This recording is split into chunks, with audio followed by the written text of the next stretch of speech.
La importancia de los avatares, las encarnaciones en el hinduismo, el Sanatana Dharma. En el hinduismo, un avatar es un descenso de Dios. Le puedes llamar la gran alma, Satchitananda, la inteligencia superior o como quieras llamarla. Y es este descenso al mundo, a la tierra de los hombres. El término proviene de la raíz sánscrita ava, que quiere decir abajo, y tri, cruzar. Es decir, Dios desciende a la tierra para restaurar el Dharma, tal y como Krishna nos explica en el Gita.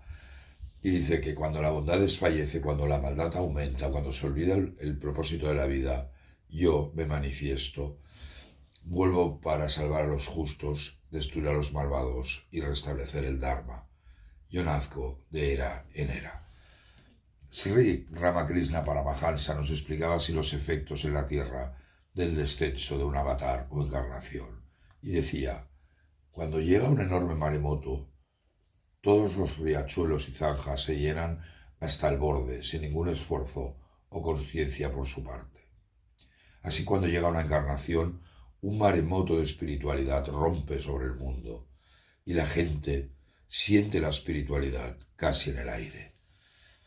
Para Gandhi hacía una reflexión conforme a la Advaita Vedanta del todo es uno y decía que todo ser humano era una encarnación de Dios. Y os leo. Krishna en el Gita es la perfección y el verdadero conocimiento personificados, pero no deja de ser un retrato. En el hinduismo, la encarnación es atribuida a quien ha realizado algún tipo de servicio extraordinario a la humanidad. Toda vida personificada es en realidad una encarnación de Dios. Una reflexión, como hemos comentado, en concordancia totalmente con las sagradas enseñanzas del Bhagavad Gita, y en el que leemos solamente por mi compasión hacia ellos, yo, residiendo en sus corazones, disipo la oscuridad nacida de la ignorancia con la brillante luz del conocimiento. Soy Pedro Ronell, traductor de 2 versiones del Bhagavad Gita y de prácticamente toda la obra de Swami Vivekananda. Y si os ha gustado, os está gustando este vídeo, pues darle un like, comentarlo, compartirlo con quien queráis y así podrá llegar a mucha más gente. El término avatar, aunque se usa principalmente en la corriente del Vaishnavismo, que es la adoración a Vishnu o Krishna, el término avatar existe en distintas formas en varias escuelas hinduistas. La tradición, especialmente el Bhagavata Purana, distingue varios tipos o categorías de avatares. Vamos a ir viendo. Primero está el Purna Avatara, que sería una encarnación completa. Dios desciende con todos sus atributos, poderes y energías divinas, lo que se llama el Purna Shaktis, y el principal objetivo es restablecer el Dharma, guiando así a la humanidad, y es el verso que hemos visto del Bhagavad Gita. Los Purna Avatar se mencionan en los Puranas, el Bhagavata Purana y otros textos védicos y puránicos.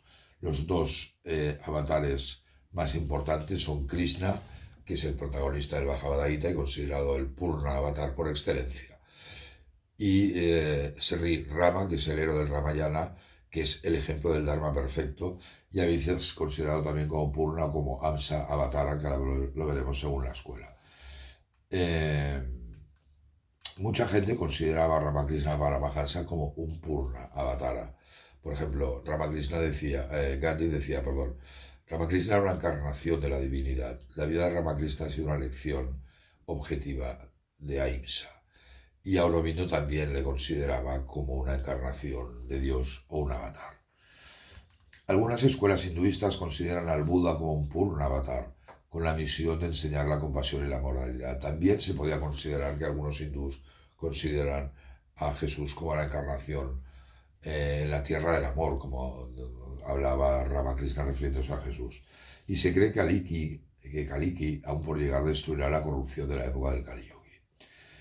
Ya hemos visto el Purna Avatara, que es el más completo. Luego hay el Amsa Avatara, que sería una encarnación parcial, y es una manifestación solo con una parte de esas energías divinas.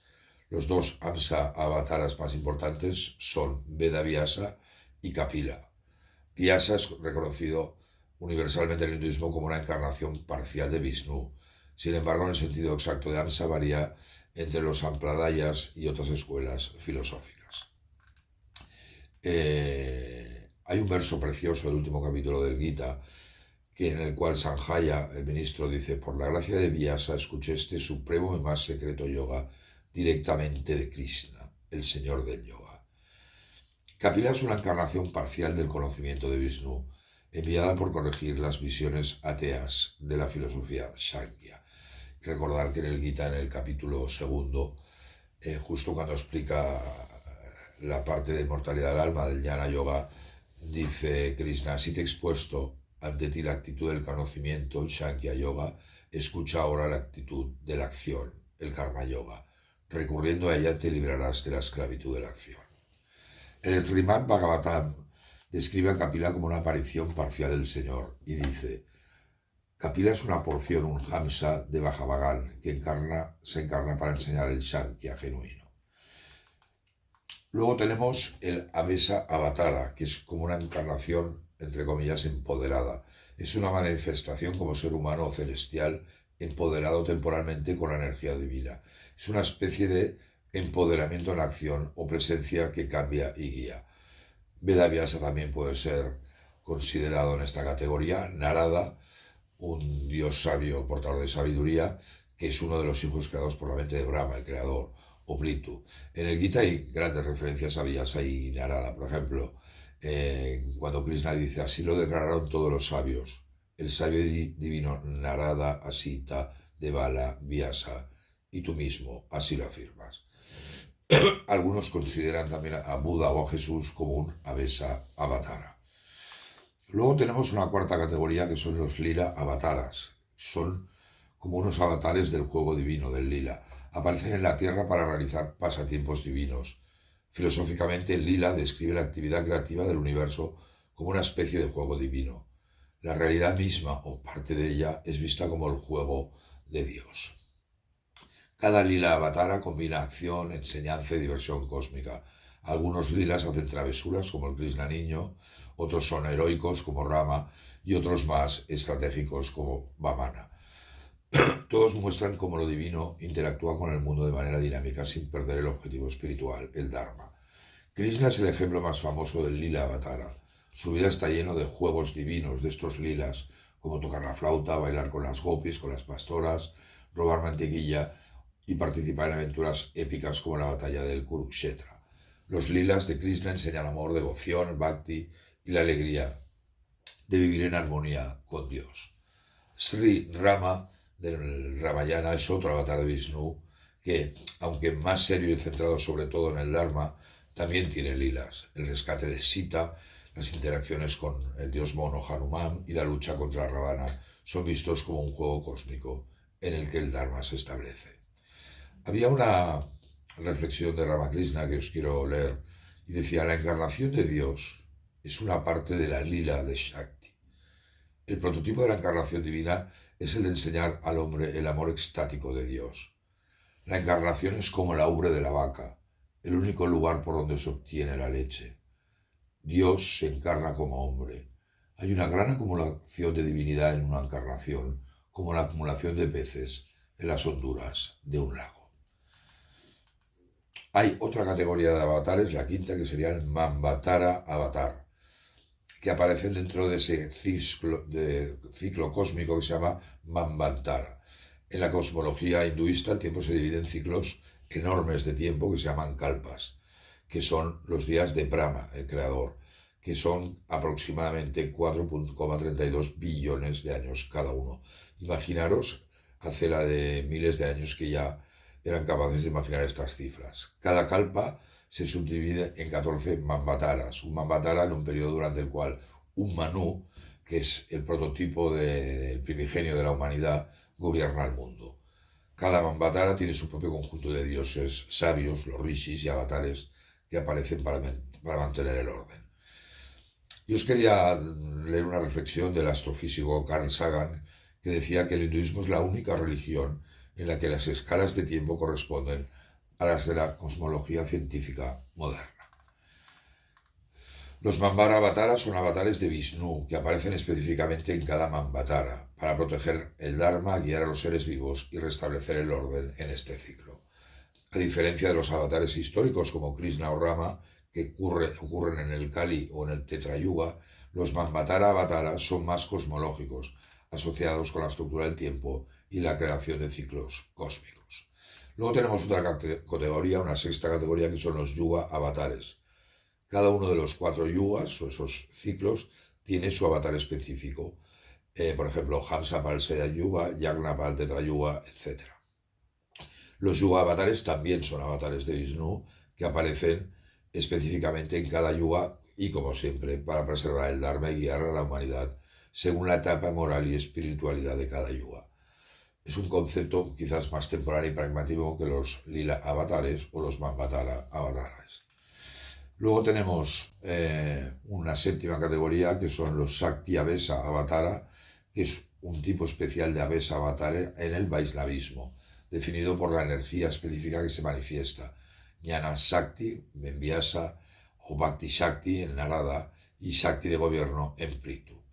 Y había una reflexión de Ramakrishna que decía: aquel que es Brahman es también Shakti.